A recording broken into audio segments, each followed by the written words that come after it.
बवासीर पाइल्स एक इंतहाई तकलीफदा मर्ज जो इस मर्ज से मुतासिर हैं वही जानते हैं। अगर आप भी इस मर्ज में मुब्तला हैं तो घबराइए नहीं। बवासीर का 100% शर्तिया इलाज, जी हाँ, गारंटेड इलाज फैजान मदीना हर्बल ट्रीटमेंट पर। बवासीर चाहे खूनी हो, बादी हो कि कौमी, बगैर ऑपरेशन के सालों पुरानी बवासीर का 100% गारंटेड इलाज। आइए नाज़रीन, अगली खबर हम आपको बताते चले। ये खबर जो है पहलगाम अटैक को लेकर है। जम्मू एंड कश्मीर के पहलगाम में जो आतंकी हमला हुआ था, उस हमले में जो है एक मुस्लिम कश्मीरी नौजवान जिसका नाम सैयद आदिल हुसैन शाह था, उसने जो है आतंकवादियों से लड़ते हुए अपनी जान गंवा दी और वो शहीद हो गया। वहीं पर और एक बीएसएफ सब इंस्पेक्टर जिसका नाम मोहम्मद इम्तियाज है, उनकी भी जो है बॉर्डर पर लड़ते हुए मौत वाक़ई हो गई और वो शहीद हो गए। एक तरफ आदिल हुसैन शाह, दूसरी तरफ मोहम्मद इम्तियाज, तो और एक तरफ जो है कर्नल सोफिया कुरैशी। बहरहाल ये तीन चेहरे बन चुके हैं ये जंग के। जब भी देश की बात आती है, देश के लिए मरने मिटने की बात आ जाती है, तो हमेशा मुस्लिम कौम आके निकलती है और अपनी जान दांव पर लगा देती है, शहादत का जाम पी लेती है और शहीद भी हो जाती है। बावजूद इसके मुसलमानों को टेररिस्ट आतंकवादी कहा जाता है। अब पहलगाम में जो आतंकवादी आए थे, कहाँ से आए थे, किधर से आए थे, कैसा आ गए थे, हमारे देश की इंटेलिजेंस से ऐसी क्या चूक हो गई जिसकी वजह से इतना बड़ा हादसा हो गया, तो बहरहाल जो है वो तो अपने ऊपर नहीं लेंगे, उसके लिए माफ़ी भी नहीं मांगेंगे, लेकिन मुसलमानों के ऊपर एक टैग लगा देंगे।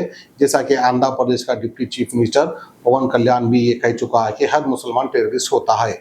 तो पागल से ये भी पूछना है कि क्या सोफिया कुरैशी भी टेररिस्ट है, ये एक सवाल उठता है। और जो बॉर्डर पर बीएसएफ का सब इंस्पेक्टर मोहम्मद इम्तियाज जो कि शहीद हो चुका है, क्या वो भी टेररिस्ट था? ऐसे कई चीजें आते हैं, मुसलमान माने उसके ऊपर टैग लगा देते हैं कि भाई ये टेररिस्ट है, ये देशभक्त नहीं है, ये पाकिस्तानी है, इस तरह के इल्जाम लगा देते हैं। वहीं पर जब हिंदू टेररिस्ट की बात करें तो जिस तरह से मस्के में से बाल निकल जाता है, उस तरह से जो है हिंदू आतंकवादी निकल जाता है। उनको कोई बुरा नहीं कहता, उनको कोई देशद्रोही नहीं कहता, उनको कोई टेररिस्ट नहीं कहता। जी हाँ नाज़रीन, मैं बात कर रहा हूँ 2007 में जो मक्का मस्जिद में बम ब्लास्ट हुआ था और बम ब्लास्ट का आरोपी पकड़े भी गया था, उसका नाम था असीम अनन। उसको जो है कोर्ट ने बाइज्जत बरी भी कर दिया है।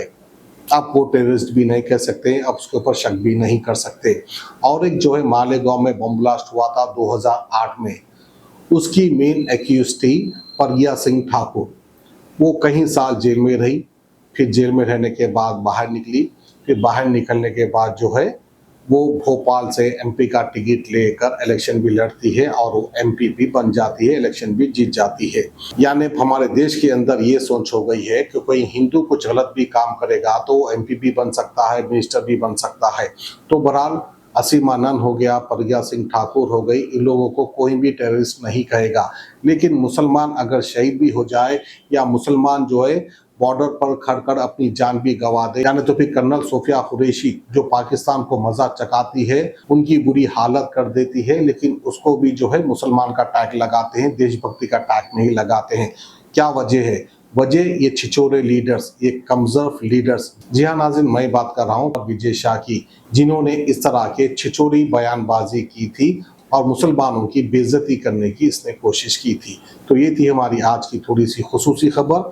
जो हमारे देश के बॉर्डर पर शहीद हुए हैं उनको भी एक बार याद कर लीजिए। Faizan Madina herbal treatment, Paramount colony, Toli Chowki पर। इस मर्ज से मुतासिर मुल्क और बैरून मुल्क के कई मरीज शिफा पा चुके हैं। गुज़िश्ता 14 सालों से हकीम सैयद नजमुद्दीन आपकी खिदमत में मुख्तलिफ बीमारियों का इलाज कर रहे हैं। किडनी स्टोन का भी इंशाअल्लाह गारंटेड इलाज होगा। किडनी स्टोन की तकलीफ में सिर्फ 5 मिनट में इफाका होगा। इंशाअल्लाह कुछ ही दिनों में स्टोन से भी राहत मिलेगी। और भी अमराज जैसे जॉइंट पेन, माइग्रेन, साइनस, मर्दाना कमजोरी, इन सब के लिए भी काफी उम्दा किस्म की दवाएं दस्तियाब हैं। 100% प्योर ऑर्गेनिक शहद भी दस्तियाब है। Faizan Madina herbal treatment, Paramount colony, Toli Chowki, Hyderabad.